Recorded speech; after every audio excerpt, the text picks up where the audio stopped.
1964 का चाइना आज के मॉडर्न चाइना से बिल्कुल अलग था। ना लग्जरी बिल्डिंग्स, ना मॉडर्न लाइफस्टाइल और ना ही अपॉर्चुनिटीज की भरमार। लोग सिंपल जिंदगी जीते थे और रोज की जरूरतों के लिए स्ट्रगल करते थे। इसी चाइना के एक शांत से शहर हांगजो में पैदा हुआ एक लड़का मा युन, जिसे दुनिया आज जैक मा के नाम से जानती है। जैक मा का बचपन बहुत सिंपल था। उनके पेरेंट्स ट्रेडिशनल स्टोरी टेलर्स और म्यूजिशियंस थे। कभी इनकम होती, कभी नहीं। घर में पैसे कम थे, लेकिन सपने बड़े थे। उनकी फैमिली रिच नहीं थी और बचपन से ही जैक को समझ आ गया था कि लाइफ इजी नहीं होने वाली। स्कूल लाइफ और भी डिफिकल्ट थी। जैक स्टडीज में वीक थे, स्पेशली मैथ्स उनके लिए नाइटमेयर था। जब टीचर बोर्ड पर इक्वेशंस लिखते तो उन्हें लगता था जैसे वो किसी अननोन लैंग्वेज को देख रहे हैं। प्राइमरी स्कूल में वो 2 बार फेल हुए, मिडिल स्कूल में 3 बार फेल हुए। हर फेलियर के साथ उनका कॉन्फिडेंस और टूटने लगा। टीचर्स उन्हें अंडर एस्टिमेट करते थे, कुछ क्लासमेट्स उनका मजाक उड़ाते थे। धीरे धीरे दुनिया ने उन्हें एक लेबल दे दिया, वीक स्टूडेंट। लेकिन उनके अंदर एक क्वालिटी अलग थी, वो क्यूरियोसिटी से भरे हुए थे। वो ऑब्जर्व करते, क्वेश्चंस पूछते और दुनिया को समझना चाहते थे। 1970s में चाइना धीरे धीरे फॉरेन टूरिस्ट्स के लिए ओपन हो रहा था। हांगजो में टूरिस्ट आना शुरू हुए। एक दिन जैक ने फॉरेनर्स को इंग्लिश में बात करते देखा। उन्हें कुछ समझ नहीं आया, लेकिन उन्हें फील हुआ कि इंग्लिश फ्यूचर की लैंग्वेज है। उस दिन के बाद उनकी रूटीन कंप्लीटली चेंज हो गई। रोज सुबह 5 बजे उठना, साइकिल लेकर होटल्स जाना, फॉरेन टूरिस्ट्स को फ्री में सिटी गाइड करना, सिर्फ इंग्लिश सीखने के लिए। कई बार लोग इग्नोर कर देते, कई बार उनकी इंग्लिश पर हंसते, लेकिन जैक रुकती नहीं। वो हर रोज सीखती रही। लगभग 9 साल तक उन्होंने टूरिस्ट्स के साथ इंग्लिश प्रैक्टिस की, बिना पैसे, बिना रिवॉर्ड, सिर्फ लर्निंग के लिए। एक दिन एक फॉरेन टूरिस्ट ने कहा, मा युन प्रोनाउंस करना डिफिकल्ट है, आई कॉल यू जैक। और उस दिन मा युन से जैक का जन्म हुआ।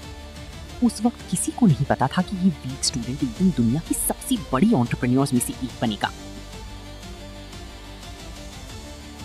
स्कूल समहाउ कंप्लीट हुई, लेकिन अब लाइफ का सबसे बड़ा चैलेंज सामने था, गाओकाओ, चाइना का टफेस्ट एंट्रेंस एग्जाम। ये एग्जाम डिसाइड करता था कि फ्यूचर में आपको अपॉर्चुनिटी मिलेगी या स्ट्रगल। जैक ने पहली बार एग्जाम दिया, फेल। दूसरी बार दिया, फिर फेल। सोचो, 2 बार फेल होने के बाद इंसान मेंटली कितना टूट जाता है। सोसाइटी ऑलरेडी उन्हें वीक समझती थी। लोग कहने लगे, ये लड़का लाइफ में कुछ नहीं करेगा। Family pressure, self doubt, fear, सब कुछ एक साथ। लेकिन जैक ने गिव अप नहीं किया। उन्होंने डिसाइड किया, मैं एक बार और ट्राई करूंगा। और 3rd अटेम्प्ट में वो पास हो गए। ये सिर्फ एग्जाम क्लियर करना नहीं था, ये उनकी मेंटालिटी का प्रूफ था। उन्हें हैंगजो नॉर्मल यूनिवर्सिटी में एडमिशन मिला। कॉलेज में जैक टॉपर नहीं थे, लेकिन एक चीज में वो अलग थे, कम्युनिकेशन। वो पब्लिक स्पीकिंग में स्ट्रांग थे, लोगों को इंस्पायर करते थे, डिबेट्स में पार्टिसिपेट करते। धीरे धीरे स्टूडेंट्स और टीचर्स उन्हें नोटिस करने लगे। लेकिन अंदर की स्ट्रगल्स अब भी खत्म नहीं हुई थी। कभी फ्यूचर का डर, कभी सेल्फ वर्थ इश्यूज, कभी लगता कि वो दुनिया से पीछे रह जाएंगे। कई बार रात में अकेला बैठकर सोचते, क्या मैं कभी सक्सेसफुल बन पाऊंगा? लेकिन हर स्ट्रगल उन्हें मेंटली स्ट्रांग बना रहा था। कॉलेज के बाद उन्हें इंग्लिश टीचर की जॉब मिली। सैलरी बहुत कम थी, लेकिन ड्रीम्स सैलरी से बहुत बड़े थे। और यहीं से उनके अंदर एंटरप्रेन्योरशिप का सीड ग्रो होना स्टार्ट हुआ। ग्रेजुएशन के बाद जैक को लगा था कि अब लाइफ इंप्रूव हो जाएगी, लेकिन रियलिटी बहुत पेनफुल थी। उन्होंने 30 जॉब्स के लिए अप्लाई किया, 30 बार रिजेक्ट हुए। Police job reject, hotel job reject, office assistant reject. हर इंटरव्यू के बाद एक ही आंसर मिलता, नो।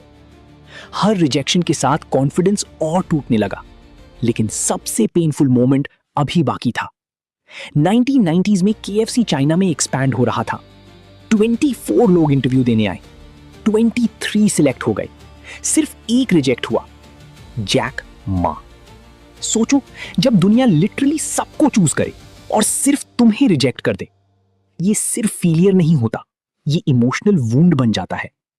उस वक्त जैक को लगा कि शायद दुनिया में उनके लिए जगह ही नहीं।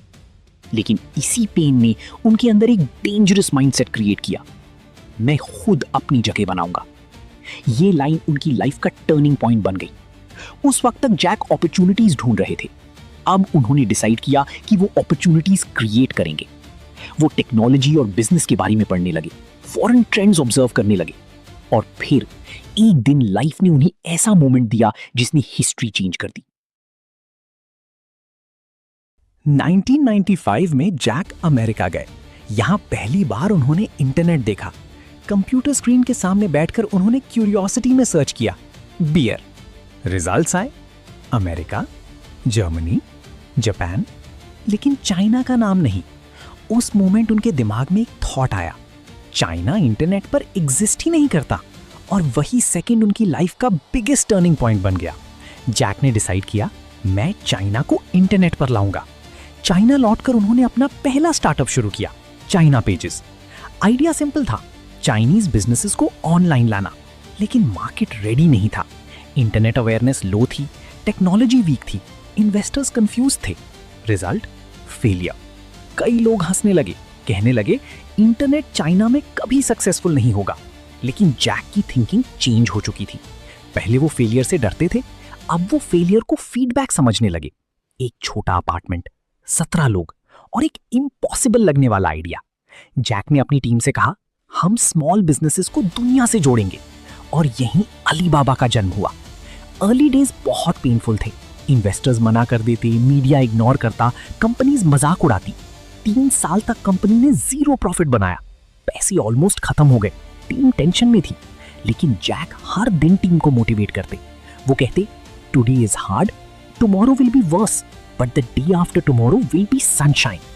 धीरे धीरे अलीबाबा ग्रो होने लगा। ताओबाओ लॉन्च हुआ, फिर अलीपे, और धीरे धीरे अलीबाबा चाइनीज मार्केट का जायंट बन गया।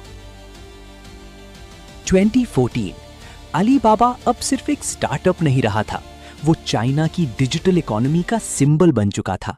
ताओबाओ और अलीपे ने मार्केट को कंप्लीटली ट्रांसफॉर्म कर दिया। कंपटीशन बहुत स्ट्रांग था। ग्लोबल कंपनीज को लगता था कि अलीबाबा सर्वाइव नहीं करेगा, लेकिन जैक मा चाइनीज कंज्यूमर्स को डीपली समझते थे। वो जानते थे कि लोग सिर्फ प्रोडक्ट्स नहीं, ट्रस्ट खरीदते हैं, और इसीलिए उन्होंने अलीपे को स्ट्रांग बनाया। धीरे धीरे मिलियन सेलर्स और बायर्स अलीबाबा इकोसिस्टम का पार्ट बनने लगे। कंपनी एक्सप्लोड करने लगी। फिर आया 2014, न्यूयॉर्क। वर्ल्ड की नजरें अलीबाबा पर थीं। आईपीओ लॉन्च हुआ और हिस्ट्री क्रिएट हो गई। वर्ल्ड का biggest IPO. Jack Ma billionaire बन गए। एक वीक स्टूडेंट, एक रिजेक्टेड कैंडिडेट, एक इंसान जिसे केएफसी ने रिजेक्ट कर दिया था, अब दुनिया के सबसे इन्फ्लुएंशियल बिजनेस लीडर्स में काउंट होने लगा।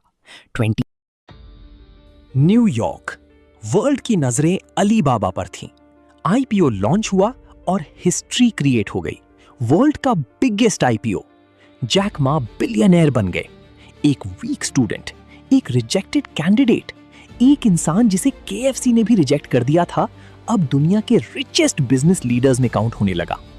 2014-2015 में वो वर्ल्ड टॉप 20 रिचेस्ट लिस्ट में आए। 2017 में उनकी रैंकिंग अप्रॉक्स टॉप 15-20 रेंज में थी। 2018 में वो चाइना के रिचेस्ट पर्सन बने। लेकिन इंटरेस्टिंग बात यह थी कि सक्सेस की पीक पर पहुंचकर भी जैक मा का माइंडसेट अलग था। वो कहते, अगर आप सिर्फ पैसे के लिए काम करते हो तो आप कभी ट्रूली सक्सेसफुल नहीं बनोगे। उनके लिए सक्सेस सिर्फ मनी नहीं था, इंपैक्ट था, अपॉर्चुनिटीज क्रिएट करना था, मिलियंस लोगों को जॉब्स देना था, स्मॉल बिजनेसेस को एम्पावर करना था। जैक मा की स्टोरी परफेक्ट इंसान की स्टोरी नहीं है।